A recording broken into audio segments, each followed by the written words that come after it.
starting your own business is your own healing personal journey. I had a fear of speaking up that started when I was little. Then when I was in Iraq, I now was trained that if you make a mistake, someone could die, someone could get hurt. So you combine that and you compound all of that. My nervous system was afraid to speak up and afraid to help people because if I didn't do it right, or if I didn't say the right thing, I would either be made fun of or they were going to die. Suzy Wraines, welcome to Second Act Success. I'm so happy to have you here. Thanks, Shannon, for having me. I'm excited to be here.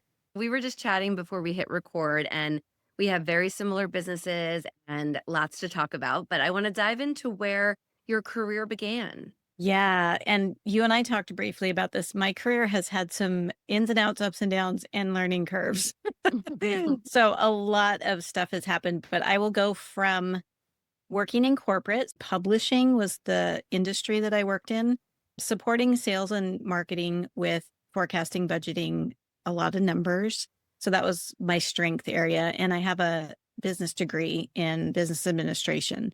With all of that being said, I did join the Army when I was older. I was 29 when I joined the Army. I wanted to do veterinary medicine. That was what I wanted to do in the Army, but they didn't have a class starting for a whole year. So I would have had to wait a whole year. And I thought to myself, well, I'm 29, I'm going to be 30. That's a little bit pushing it for basic training and all the things. So I was like, well, what do you have in the medical field that I could do now and actually get started? They're like, well, you can be a medic, which is human medicine and it's emergency response. And I was like, okay, I'll do that. Went through basic training, was deployed to Iraq for a year, worked in a hospital as well. So I got the understanding of the workings of recovery room, hospital, ER, and field medicine, being in a war zone, being in the field, doing emergency work. And when I got home, I realized that I had some neck and back injuries that happened when I was in Iraq, was having a hard time physically doing soldier work. So just being a soldier in the Army. I was medically discharged and then was like, well, I still want to do veterinary medicine. I didn't want to let go. I'd always wanted to do veterinary medicine. So I went back to school and became a veterinary technician. It was actually easier because I'd already done human medicine. So it was just transitioning it to in veterinary medicine, you get to do more stuff. Like I got to run anesthesia and surgery and I did x-rays and I did, we did all the typical stuff, blood draws, IVs, all that for animals. But it was just fun to be able to do more and also be in a clinical setting and be with the humans who have their animals. And so that was really great. What I did realize during that time is that I brought home some PTSD from my time in Iraq.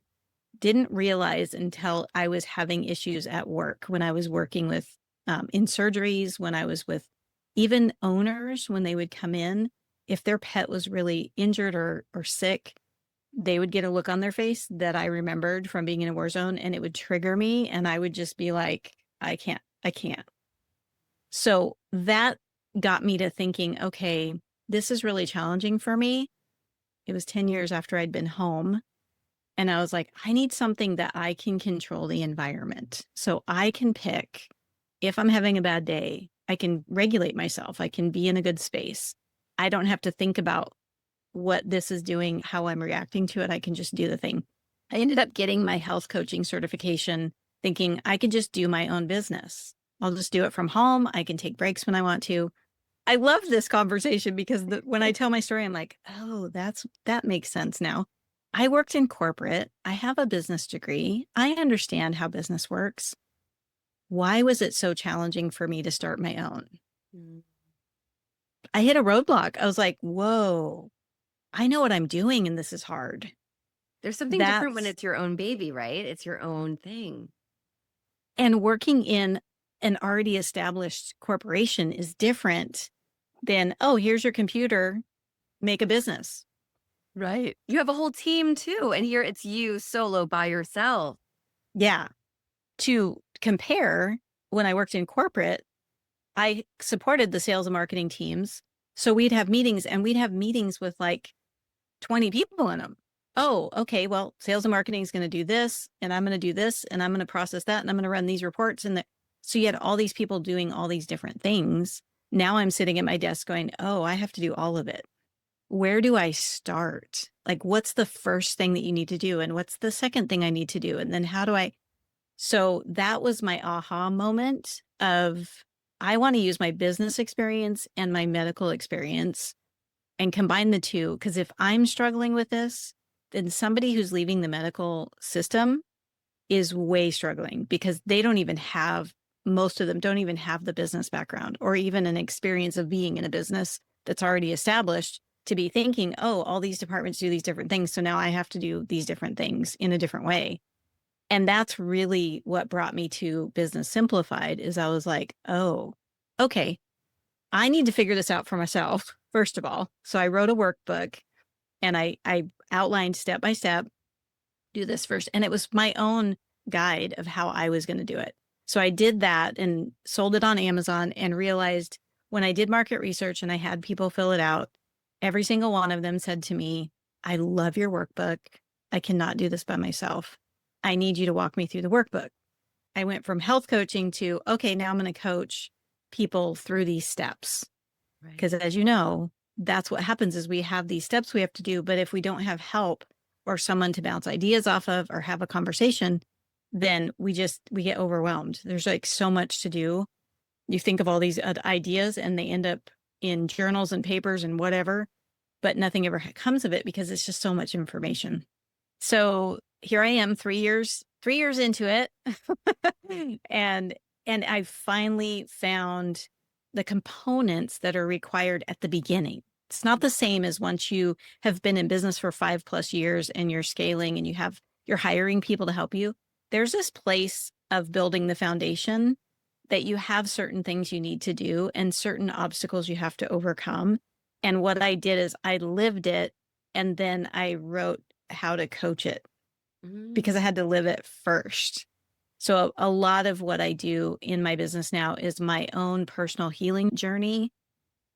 All of those things that creep up, all my experience from being in corporate and then in medicine and then veterinary, like all of these pieces. And you and I have talked about this before the podcast.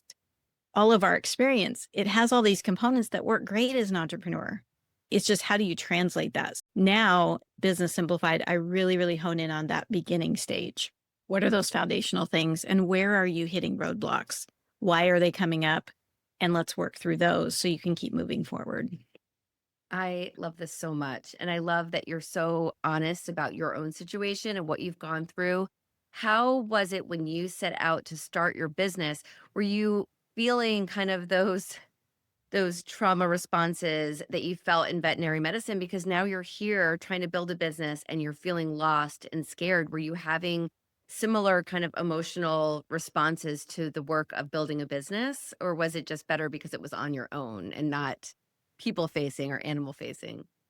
I want to say that the emotional responses to starting a business, and I really feel confidently that you're going to agree with me on this. Starting your own business is your own healing personal journey. And until I faced it, so the first 9 months of my business, I ignored it. I was like, I'm just going to do the work. I'm going to follow my workbook. I'm going to do step by step. I'm going to do all the things that need to be done without having any emotion, letting the emotion happen. Yeah. And nothing happened in my business. I was not successful. I was not showing up fully. I was showing up just doing the things. And I think that's what happens is people are like, I want to start a business. Tell me how to do it. Okay, I'm going to tell you, you have to put yourself into it.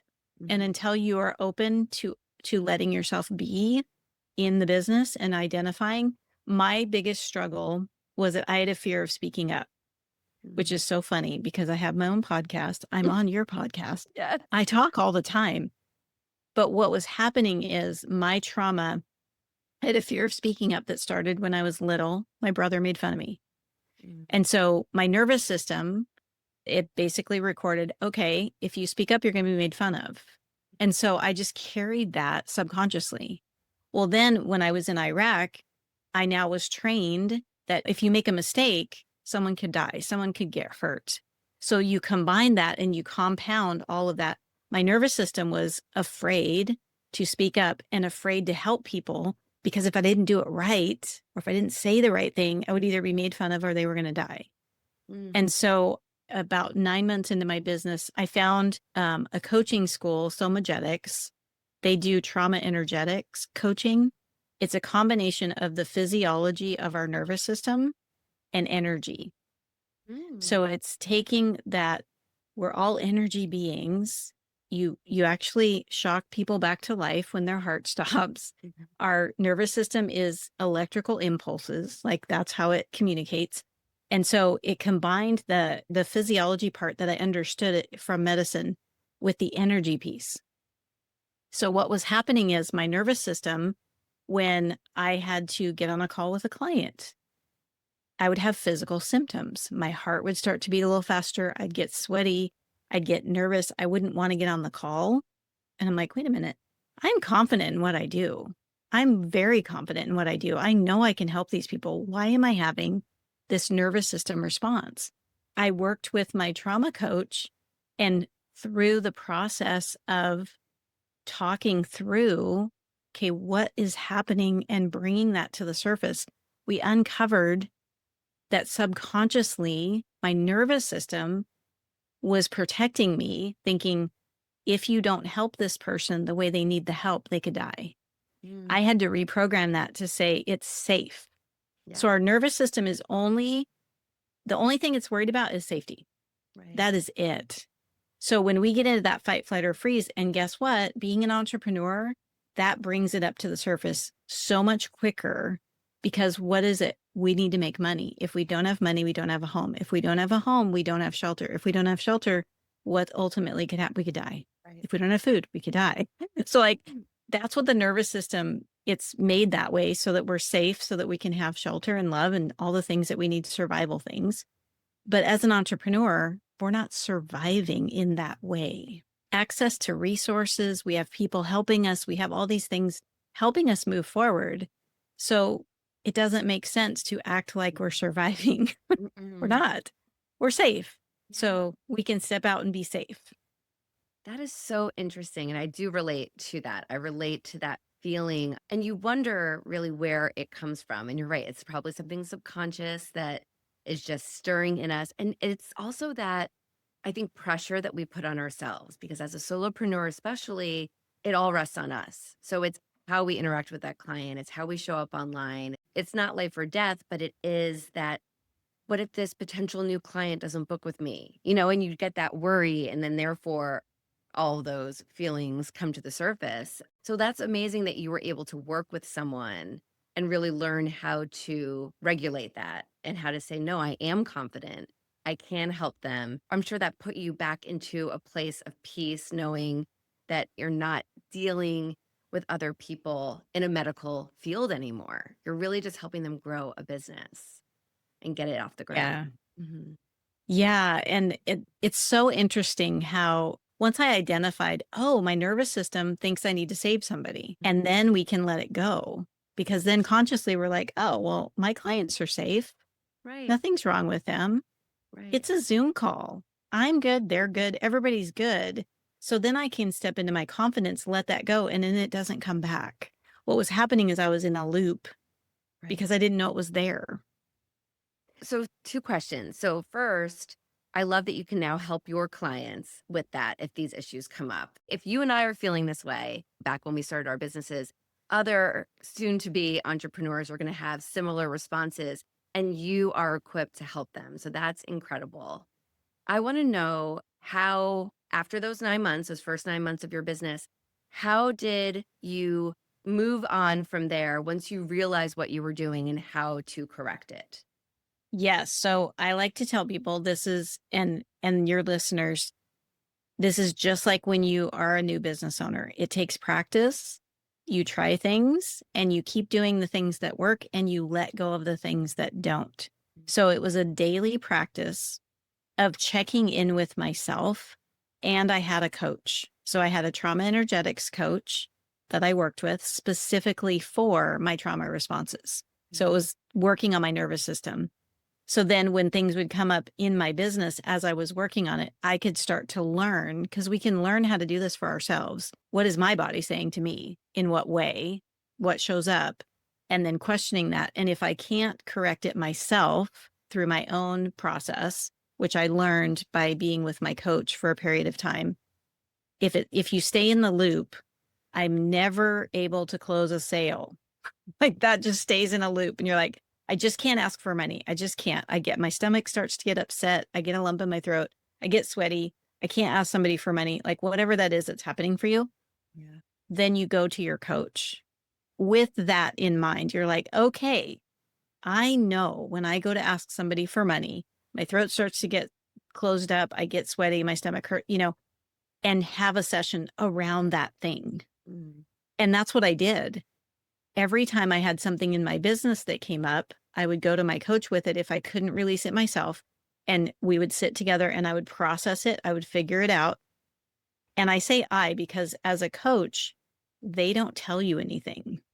Mm. In this type of coaching, they just sit with you and they guide you through asking what you're noticing. What are you noticing? Where are you feeling it? What's coming up? And by the end of it, you're like, huh, okay, yeah, I can move on now. How funny. Yeah. That's amazing. So you really saw yourself get more confident and you were able to really grow your business after that. Yeah. So a great example of this is my podcast. When I started my podcast, I'm like, well, I'll just give them, advice about business because that's what I know. Like, I'm just going to Right. share that. Once I started my healing process, I was like, oh my gosh, people need to hear my healing story. People need to hear how this is connected to being a business owner and what it is that I'm going through. And I did research. I was watching some different YouTube people on podcasts, how to grow a podcast. We're always learning as business owners. Yeah. And one of the things that he said, if you want to up-level your podcast, two things, go on video. And I hadn't not done video at that time. And so I got a lump in my throat, started feeling this way. I was like, okay, well, now I need to process this. So that was one thing. And then he said, show people what you're doing. That one hit home. And I was like, I need to talk about my process and not in a way that's like I'm revealing everything that's happening with me. Like I'm not going to tell them all the inner dark secrets, but actually sharing myself with the world in a way that's empowering and uplifting and inspiring, which I wasn't doing before I did my own healing Mm. because my nervous system was keeping me safe. And it was like, you're afraid to speak up. So my podcast was very how to do this, and this in your business. Then when I started my healing journey, it started to morph into here's what I'm doing. Here are things that show up for me. Here's where I see it in other people. Here's what I'm noticing.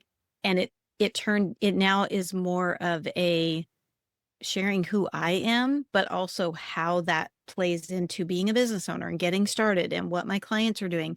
So I like to compare it to Charlie Brown's teacher, the Charlie Brown cartoons, where she's like, want, want, want, want, and you never know what she's saying, Right. to actually saying things that people that are listening go, that was really helpful. Right. I Yeah. resonate with that versus, oh, this is just another checklist, another thing to do. Hmm. So it's just two different ways of being.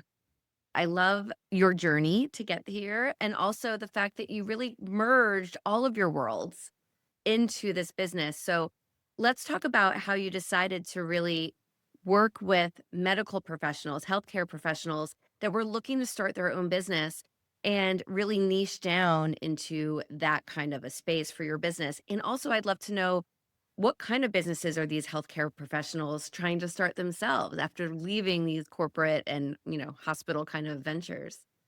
Great questions. Okay, so the first part, when I first started, and I know this happens with a lot of new business owners, I don't know the percentage, but I'm going to say probably 90% of them. I'm just going to talk to everybody. Here was my niche, women entrepreneurs. That's who I'm talking to. Yeah. There's billions of them, probably, at least millions of them on the planet. But in my mind, I was like, well, I didn't really know at that time who I wanted to talk to. So I was like, that's a good starting point. Once I realized, I looked at my story, I was like, oh, I was combining my business knowledge in the hospital when I was in the Army, saving them man hours for the hospital staff. And I was like, that's a pretty powerful value. to bring people. And then I looked at my coaching and I was like, and now I know how to be a coach. Mm. Let's put those two together. Now, let me think about what would have been helpful for me starting my own business. And this was right at the time that I was learning about my own trauma. And I was like, okay, if I'm having a trauma response and I have the knowledge of business and I have the knowledge of medical and I'm still struggling, then I'm going to say if any of those components are missing for somebody, they're struggling too. So it helped me narrow down. I understand when you're in a medical system, what it is that you're used to. And I understand how uncomfortable it is when you step out of that to do something that has no structure. And I understand the trauma component because I've been there. And if you're working in a medical clinical setting, 9 times out of 10, you've seen trauma. You've experienced it. You've watched it. You've helped people do. So I kind of narrowed it down to, I understand these people, but I'm going to tell you and your listeners that happened. I decided on that a little after the first year I started my business and I was like, yay, I'm talking to medical professional, but I still didn't. Mm. I said I did, and it was on my website, kind of, and I shared my story, kind of. Mm. I was going through my own healing process at that time. So until this year, I actually really have stepped in, and now that's my messaging. And I know I shared with you before the podcast that I have a coach. That's the part that I struggled with, and that's the part that needed to emerge is unapologetically, I work with medical professionals who want to leave the healthcare system. I can say that now. And all the things that I talk about and the way that I talk is supported in that way. Yeah. But if you go back and you listen to episodes and you do stuff, follow what I've done for the last 2 years, it didn't sound that clear. Right. It was in my head because we make a decision, but then the way that I was presenting it to the world didn't match what I was thinking. So I hired a coach. And I say this because I always promote this on my podcast. I know you do too. This is what we do.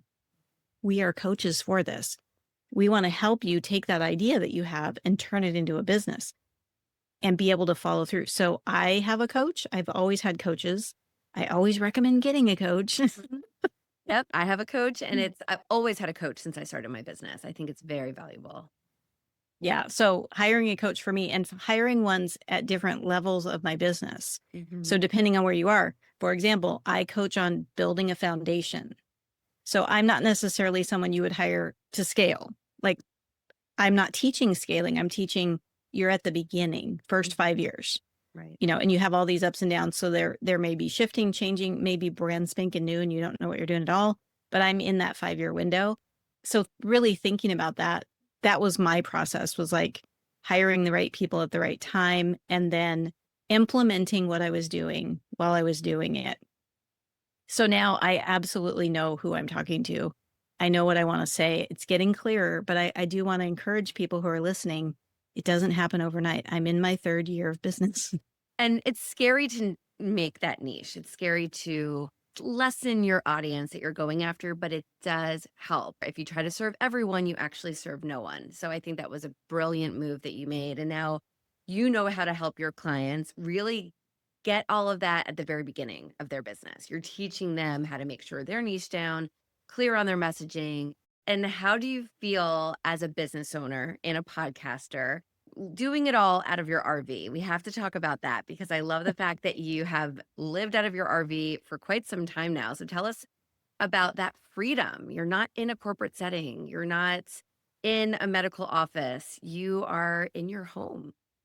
We've been in our RV for the last 3 years and we planned for it. So my husband and I, we've been together almost 10 years and it's so funny. We talk about when we first met, we bonded over wanting to live in an RV.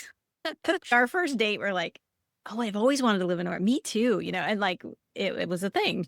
So we planned for the first 5 years we were together before we even did it. So I like to tell people, again, it's kind of like having a business. You don't just jump in like, okay, it's successful. Like we thought about it. What type of RV do we want to live in? Where do we want to go? How do we want to travel? And we budgeted again, just like a business owner. Got to have a budget, got to know how much you're spending, what you're spending it on. Is it working? Is it not? So all these things. And so really me having my business started around the same time we were traveling. So my husband did work the first year. So we parked our RV in a place that he could work, and we just lived in the RV, which was nice because we were able to get used to it. Smaller space. How does everything work? And it was nice to be secure and just have a place with good internet. We knew everything worked. And then we started traveling. And I like the best of both worlds. I do like to travel, but I also like to stay stationary. Traveling's fun and exciting, but you have a lot more stressors involved. And where are you going to go and how are you going to do things? And having your own business, internet's always a thing. We're using Starlink now. Back when we first started RVing, they didn't have it yet. So it was always checking, where are we going? Where are we going to be able to get internet, cell service, whatever we need? We are planning to transition out of the RV. We're moving to Alaska. We're going to move into a home, stationary, not be traveling full time anymore. And it's so interesting because it's just a different way of thinking. I'm not going to have to worry about an address. That's different. Yeah. But building your business and being able to take it on the road is so freeing, I'm sure. And I had Julie Noonan, who is another RV business owner, on my podcast recently. And she did make a great point, which I'd be curious, I'm sure you would agree, that she said it's still hustling.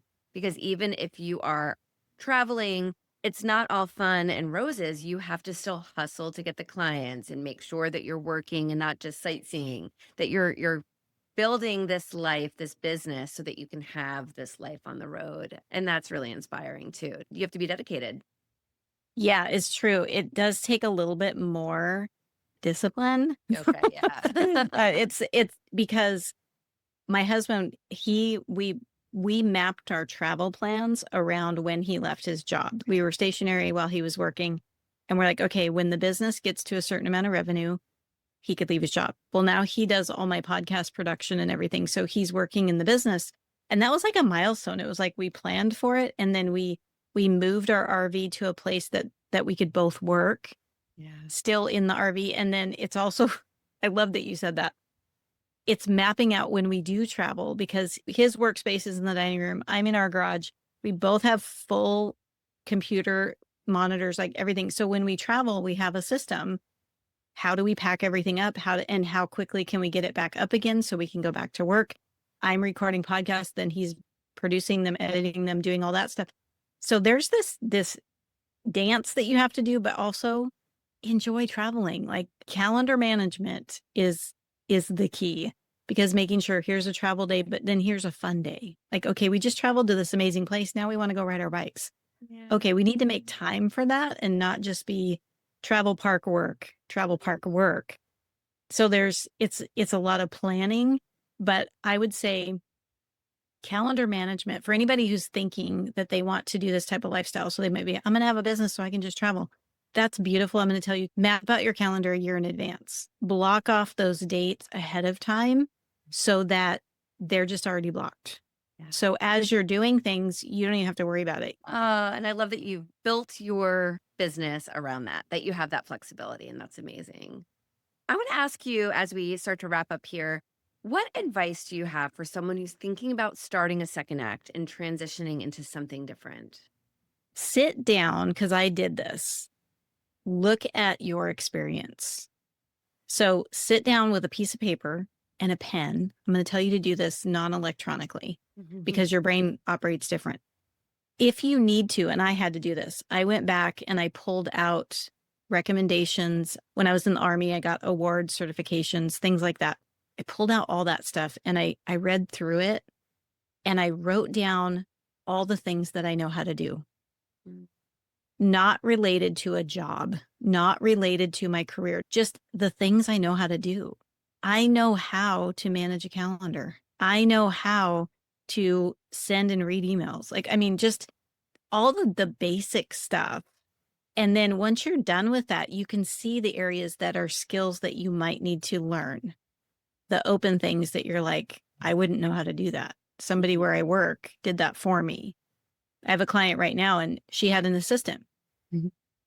She's like, I don't have an assistant right now. I'm like, yeah, there's a lot of things that are going to be on that list that you're going to need to take on. And so list out the things you already know, and then list out the things where you see, you know what, I probably need to learn how to do this thing that I haven't done for myself. I think that's a great place to start because then if you don't have a skill, but you're trying to start a business that requires that skill, learn the skill first. Yes, and learn those things. Do this exercise while you're still working if you can, while you're earning that paycheck. I always say there's lots you can do while you're still working. You can build that business and put those foundational pieces together as you start. That's really excellent advice. Susie, where can my audience connect with you? I want you to tell us about your podcast too and the name of it. Yes. So it's really easy because everything is starting a business simplified. That's my website, startingabusinesssimplified.com. My podcast is Starting a Business Simplified. If you Google that, the URL, it will come up. I do want to say with my podcast, I have a podcast listener insider subscription. It's just an email. You give me your email and then you get episodes before they're live. So I give Mm. you early access to the episodes. And you also get to share information of what you want to hear on the podcast. So you're able to communicate with me and say, hey, this would be really helpful. Can we do an episode about that? And just give me feedback so the listeners are really involved in how the podcast is developed. So that's something I offer there too. Fantastic idea. I love that.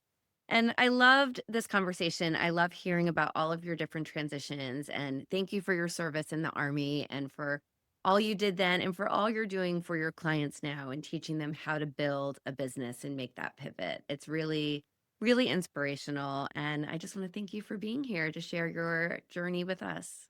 Thank you so much, Shannon, for having me and letting me share my story.